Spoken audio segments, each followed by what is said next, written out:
अस्सलाम वालेकुम, क्या हाल चाल है दोस्तों। उम्मीद है सब खैरियत से होंगे। तो गाइस, इस वक्त मैं सिडनी में ऑस्ट्रेलिया में बीच पे आया हुआ हूँ और बड़ा फेमस और बड़ा खूबसूरत ब्यूटीफुल बड़ा बीच है, बोंडाई बीच इसका नाम है। और दोस्तों, मैंने आज बात करनी है, आप ऑस्ट्रेलिया को चूज़ करें, ऑस्ट्रेलिया को प्रायोरिटी लिस्ट में रखें, वीज़ा अप्लाई करें। अक्सर लोग क्या होते हैं, घर में बैठे हुए वीडियोस देख रहे हैं मेरी, और वीडियो देखने के बाद लाइक एंड डिसलाइक करेंगे और कुछ नेगेटिव कमेंट करेंगे, कुछ पॉजिटिव कमेंट करेंगे, और कुछ कहेंगे अच्छा व्लॉग बनाया, कुछ कहेंगे बहुत बुरा घटिया, बंद करके सो जाएंगे। तो बात ये है कि अक्सर लोगों को मैं जानता हूँ इसी तरीके से मेरे पास आते हैं कि जी हम 5 साल से आपकी वीडियो देख रहे हैं, 4 साल से वीडियो देख रहे हैं, हम आपको फॉलो कर रहे हैं। इस तरह की बात ज़रूर करते हैं, लेकिन उन्होंने कभी स्टेप ही नहीं लिया, उन्होंने कभी अप्लाई ही नहीं किया वीज़ा। और मैं जब पूछता हूँ कि आपने आज तक कहाँ कहाँ पे ट्रैवल किया, कितने कंट्रीज़ ट्रैवल किए, अगर आप मुझे फॉलो करते हो तो आपने कौन कौन सा ट्रैवल किया हुआ, हमने आज तक कहीं पे कोई ट्रैवल नहीं किया, हम बस वीडियोस देखते हैं और दैट्स इट। इस तरह के कोई एक्सक्यूज़ होता है उनके पास। अच्छा, ये हर बंदे की बात नहीं कर रहा हूँ, बीच में से कुछ ऐसे भी लोग होते हैं जिनके सर्कमस्टांस ठीक नहीं होते हैं, या फिर वो अपनी लाइफ चेंज करना चाहते हैं लेकिन कभी अपॉर्चुनिटी नहीं मिली। अच्छा, मैं एक चीज़ बताऊं, अपॉर्चुनिटीज़ आपके पास कभी नहीं आती हैं, अपॉर्चुनिटीज़ क्रिएट करनी पड़ती है। हाँ, अब यहाँ पे भी कहेंगे कि जी आपकी किस्मत अच्छी, इसलिए आप पूरी दुनिया ट्रैवल कर ली है आपने, तो इस वजह से ये इस तरह की बातें करते हो। दोस्तों, एक वक्त ये भी था कि जब मेरे पास कहीं पे भी मैंने किसी कंट्री का कोई ट्रैवल नहीं किया हुआ था, और उस वक्त पे भी मैं कुछ वीडियोस बना रहा था जब 1-2 कंट्रीज़ मैंने ट्रैवल किए थे, लेकिन स्टार्ट मैंने ज़ीरो से लिया ज़रूर था अपनी लाइफ चेंज करने के लिए और सर्कमस्टांस चेंज करने के लिए। छोटे छोटे ट्रैवल करने ज़रूरी किए थे मैंने। अब मैं एक चीज़ बताऊं कि आप अपने सर्कमस्टांस ठीक करना चाहते हो, आप अपनी लाइफ बनाना चाहते हो, पैसा नहीं या पैसा कमाना चाहते हो, ईच एंड एवरीथिंग जो भी आपके माइंड में सवालात, आपने ट्रैवल करना है, अपने उसके बाद पीआर नेशनलिटी वगैरह किसी कंट्री की लेनी है और सब कुछ करना है, तो दोस्तों अगेन आपके पास एक अपॉर्चुनिटी आई है। अगर इस अपॉर्चुनिटी को अगर दोबारा खो दोगे आप, तो बस इसी तरह फिर आप एग्जांपल ही देते रहोगे दूसरे लोगों की तरह, जैसे दूसरे लोग एग्जांपल देते हैं। आप एग्जांपल देते हो दूसरे लोगों की कि हमारा कज़न था, हमारा भाई था, हमारा फ्रेंड था, हमारे साथ पढ़ता था, आज वो दूसरे कंट्री में चला गया है, वहाँ पे सेट हो गया, उसके पास कुछ नहीं था। बट अब इस तरह की जो भी आपके पास बातें आती हैं, देखें दोस्तों, ऑस्ट्रेलिया ने दोबारा से वीज़ा देना शुरू किया है। जब वर्ल्ड कप स्टार्ट हुआ था, 2-3 मौक़ों पे उसने ऑस्ट्रेलिया ने वीज़ा दिया। फर्स्ट ऑफ ऑल, जैसे ही कोविड ख़त्म हुआ उसके बाद ऑस्ट्रेलिया ने वीज़ा देना स्टार्ट कर दिया। फिर उसके बाद इन्होंने वर्ल्ड कप में वीज़ा दिया, जब 2022 में वर्ल्ड कप हुआ यहाँ पे T20, उसमें इन्होंने वीज़ा दिए। उसके बाद वर्ल्ड कप के बाद इन्होंने दोबारा से थोड़े अरसे तक वीज़ा देते रहे हैं। उसके बाद इन्होंने अपना वीज़ा ख़त्म कर दिया। कोटा सिस्टम जब ख़त्म हुआ है उसके बाद किसी बंदे को वीज़ा नहीं मिला, इवन के बहुत अच्छी ट्रैवल हिस्ट्री भी थी, उनको भी रिफ्यूज़ कर दिया गया, वीज़ा नहीं मिला।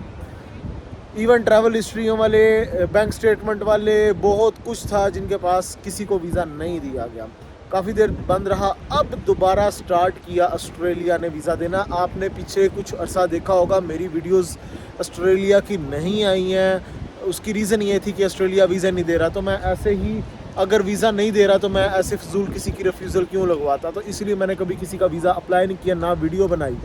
तो अब जब अगेन स्टार्ट हुआ ऑस्ट्रेलिया ने वीज़ा देना, तो मैंने सोचा कि भाई आपको बताना चाहिए कि आप अप्लाई करो, फ़ायदा उठा लो अपॉर्चुनिटी से।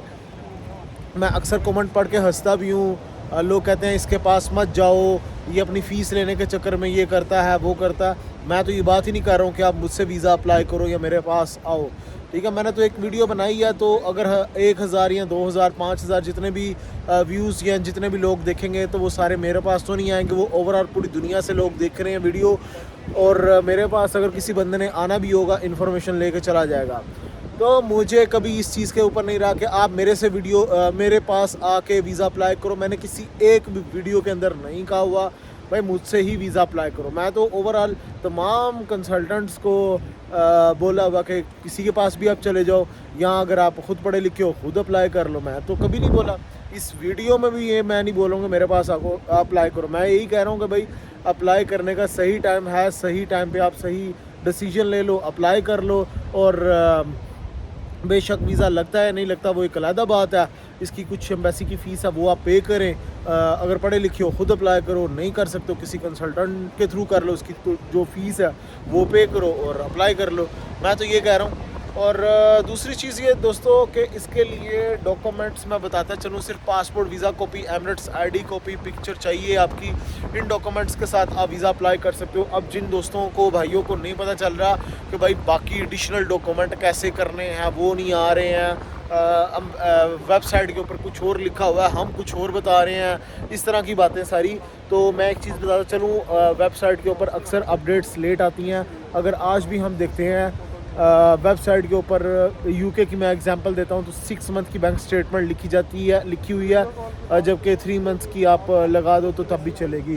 तो अगर यूएस का देखते हो, यूएस की भी मे भी स्टेटमेंट लिखी हो, तो हम स्टेटमेंट के बगैर ही वीज़ा अप्लाई करवाते हैं और वीज़ा स्टेटमेंट के बगैर ही लगते हैं हम। खैर, अब दोबारा से मैं टॉपिक पे आया कि जी आप दोस्तों अगर इस अपॉर्चुनिटी से फ़ायदा नहीं उठाओगे तो अगेन क्या होना है, आपने फिर एग्जांपल ही देनी है और फिर यही कह सकते हो कि वो फ़लाँ बंदा लकी था, या फिर उसकी किस्मत अच्छी थी, या फिर उसने स्टेप ले लिया। तो भाई आप भी उन लकी पर्सन में शामिल हो जाओ, आप भी आज से वीज़ा अप्लाई कर लो। आपने इतने पैसे ज़िंदगी में बर्बाद कर लिए, इतना कुछ किया आपने, तो मेरे कहने पे एक बार दोबारा पैसे बर्बाद ही समझ लो, मेरे कहने पे बर्बाद ही समझ लो पैसों को, और अप्लाई करो वीज़ा। इंशाल्लाह वीज़ा मिल जाएगा आपको।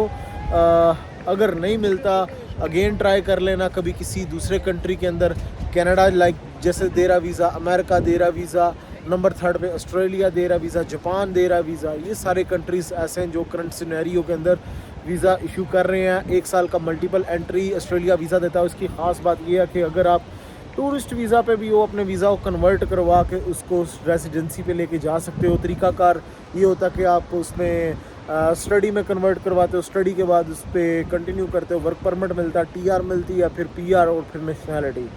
तो ये सारी चीज़ें हैं, लंबा प्रोसीजर ज़रूर है, लेकिन आप स्टेप 0 से स्टार्ट लो, फिर स्टेप 1 पे और स्टेप 2 पे जाओ। स्टेप 1 सबसे पहले वीज़ा अप्लाई करना, टूरिस्ट वीज़ा लो और यहाँ पे आके यहाँ से ही कन्वर्ट करवा लो। तो गाइस ये एक वीडियो है, शायद कोई भाई, कोई दोस्त मेरी वीडियो देखने के बाद अप्लाई कर ले वीज़ा और उसको वीज़ा मिल जाए और अपनी वो लाइफ बना ले। तो बाय द वे मैं इस टाइम ये बोंडाई बीच पे हूँ, बड़ा खूबसूरत किस्म का बीच है यहाँ पे। इस टाइम मौसम, वेदर थोड़ा ठंडा हुआ पड़ा है और फिर भी रश है यहाँ पे। अदरवाइज़ जब मौसम गर्म होता तो ये बीच पूरा भरा होता। तो गाइस नेक्स्ट वीडियो मिलूँगा नए टॉपिक पे। ख्याल रखें अपना, टेक केयर, अल्लाह हाफिज़।